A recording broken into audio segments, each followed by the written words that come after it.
Buongiorno a tutti, sono Claudia Carchio, sono avvocata e assegnista di ricerca in diritto del lavoro nell'Università di Udine e oggi vorrei parlarvi di uno dei temi che sono stati oggetto di ricerca nell'ambito del progetto Spring Livable, di cui indico anche il sito web.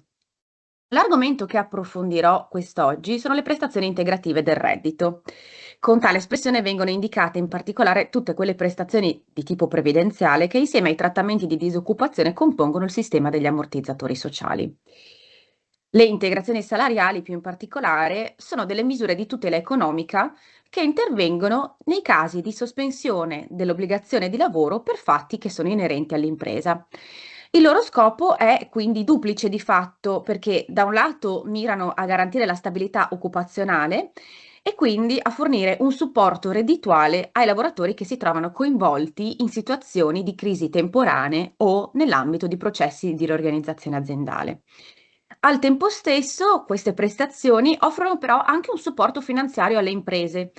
consentendo a queste ultime di affrontare le situazioni appunto di crisi o i processi di riorganizzazione senza però dover procedere a una riduzione stabile del personale, quindi senza dover licenziare la forza lavoro coinvolta e interessata,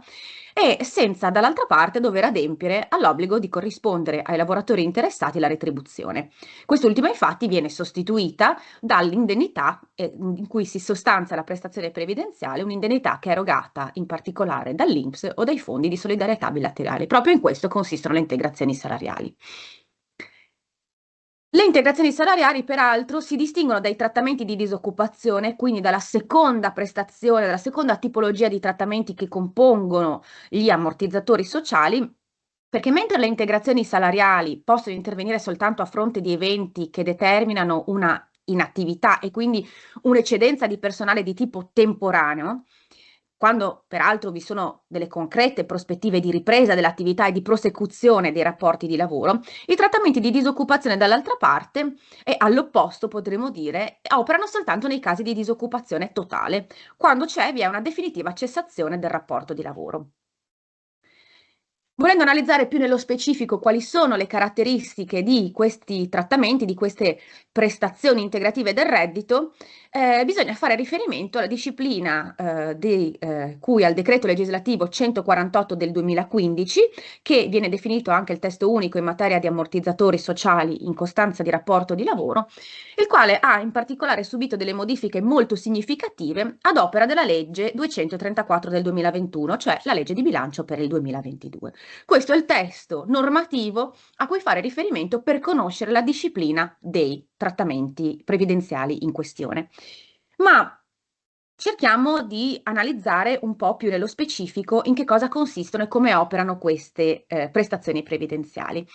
Partendo innanzitutto da quelle che sono le causali dell'intervento. Quindi in quali casi è possibile, procedere all'utilizzo di queste prestazioni. Allora, è preliminare in questo caso fare una distinzione tra le causali ordinarie e le causali straordinarie. Infatti, in generale, le integrazioni salariali intervengono quando l'impresa attraversa una fase critica, dovuta a difficoltà economiche, ovvero anche gestionali, che portano a una riduzione dell'orario di lavoro oppure a una sospensione dell'attività dei lavoratori. A seconda della natura, della gravità e della prevedibile durata della crisi o del processo di riorganizzazione dell'azienda, è proprio possibile distinguere queste due tipologie di interventi, uno ordinario e uno straordinario. Le causali ordinarie sono in particolare quelle connesse a situazioni aziendali dovute a eventi transitori e non imputabili né all'impresa né ai dipendenti, incluse peraltro anche le intemperie stagionali, ovvero quelle situazioni temporanee di mercato.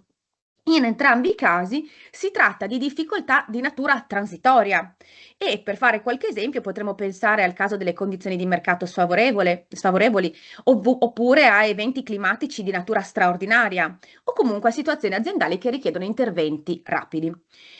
Di contro, le causali straordinarie, le ipotesi in cui è possibile provvedere con un intervento straordinario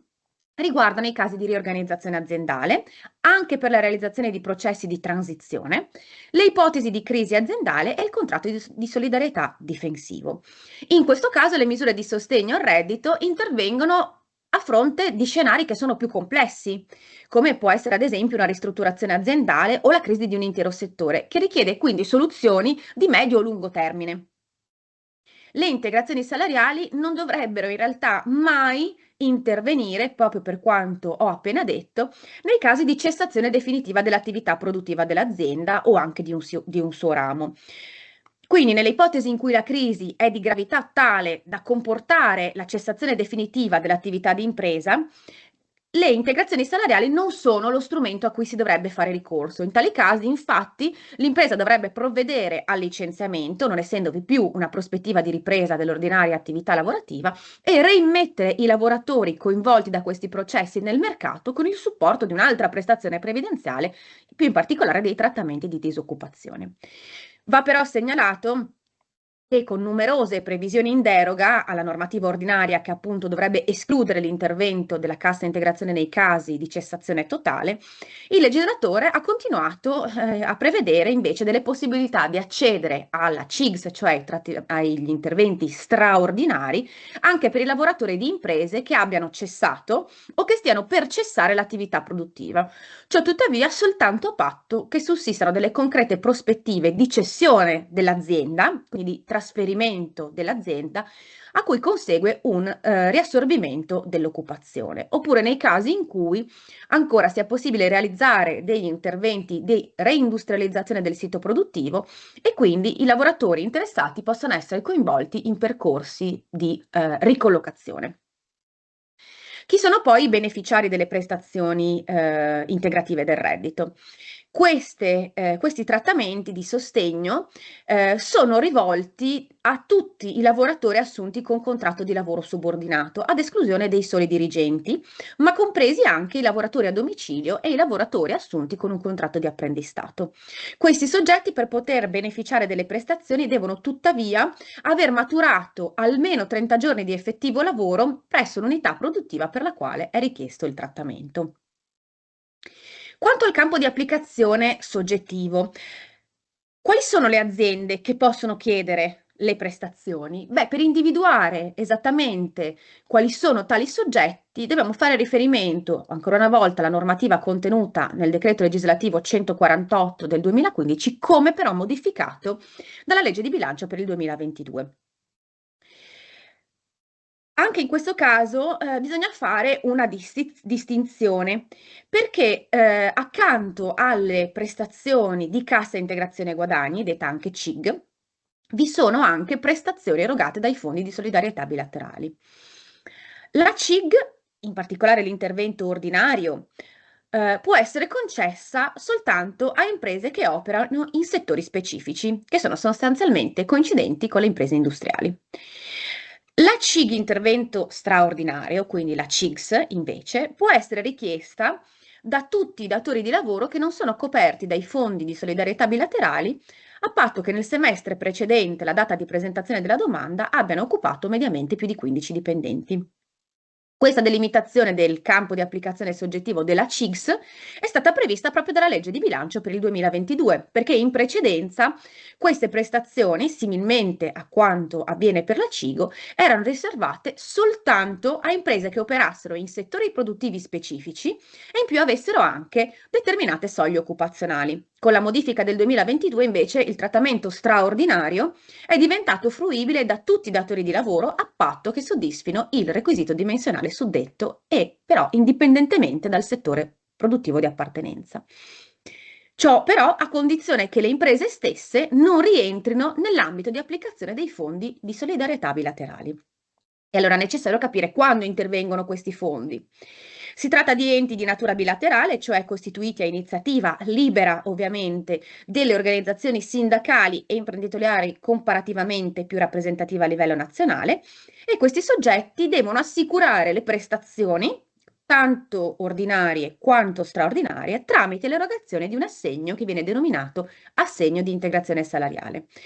Questo assegno deve essere erogato a beneficio di tutti i datori di lavoro che non rientrano nel campo di applicazione della CIGO e che occupino almeno un dipendente. I fondi possono quindi coprire e tutelare tutte le imprese, a prescindere dalla consistenza occupazionale, hanno tuttavia una natura settoriale, cioè si riferiscono a imprese che operano in settori specifici, in settori determinati. Va aggiunto che per rispettare la libertà sindacale sancita dall'articolo 39 della Costituzione, il legislatore, che pur ha previsto un ruolo importante per i fondi di solidarietà bilaterali, i quali erogano le stesse prestazioni previste da CIGO e CIGS, non ha tuttavia potuto imporre la creazione di questi fondi, la quale è lasciata alla discrezionalità delle parti sociali. Tuttavia, per assicurare che tutti i lavoratori abbiano accesso ad una tutela integrativa del reddito, ha previsto anche un cosiddetto fondo di ultima istanza che viene chiamato FIS. Si tratta di un fondo istituito presso l'INPS, il quale assicura le prestazioni ai lavoratori che non possono accedere ad altri fondi di settore perché non sono stati costituiti, ad esempio, e neppure alla CIGO, in quanto appartengono a imprese di un settore che non è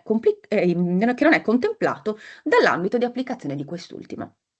Il sistema che ne deriva è certamente piuttosto complesso, perché opera per così dire per centri concentrici, con la CIGO che occupa il cerchio più stretto, i fondi quello centrale e la CIGS quello più esterno, in quanto interviene oramai soltanto negli spazi lasciati scoperti dai fondi medesimi. In ogni caso va detto che grazie alle novità introdotte dalla legge di bilancio per il 2022, il sistema degli ammortizzatori sociali è diventato un sistema a copertura sostanzialmente universale. Offre infatti una tutela in tutti i settori e ai lavoratori delle imprese di qualsiasi dimensione. Questo ampliamento della tutela è stato però possibile grazie all'attribuzione di un ruolo di primo piano, come si è visto, proprio al welfare di tipo negoziale, e cioè all'intervento dei fondi di solidarietà bilaterali che sono peraltro integralmente finanziati attraverso i contributi versati dai datori e dai lavoratori da essi coperti. I fondi operano quindi in funzione complementare rispetto alla CIG, che invece è finanziata anche da risorse pubbliche, e in questo modo il legislatore ha adottato un modello che possiamo ricondurre al cosiddetto welfare mix,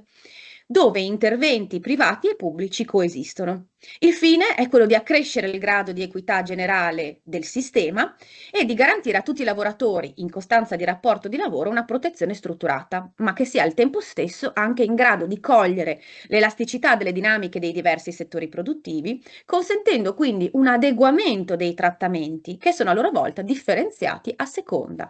delle caratteristiche settoriali e delle dimensioni dell'azienda coinvolta, proprio laddove vengano garantiti dai fondi di solidarietà bilaterali oppure dalla CIGO e dalla CIGS. Le prestazioni infatti hanno tutte una misura unica, essendo pari all'80% della retribuzione globale che sarebbe spettata al lavoratore per le ore di lavoro non prestate, salvo un limite massimo. Sono tuttavia corrisposte per periodi di tempo diversificati in base alla causale, alla soglia dimensionale dell'impresa e quindi al soggetto erogatore della prestazione. In conclusione possiamo dire che quello creato nell'ambito degli ammortizzatori sociali in costanza di rapporto è un equilibrio delicato che tuttavia, soprattutto dopo la revisione del 2022, riesce ad assicurare una protezione molto più ampia e molto più effettiva rispetto al passato. Grazie per l'attenzione.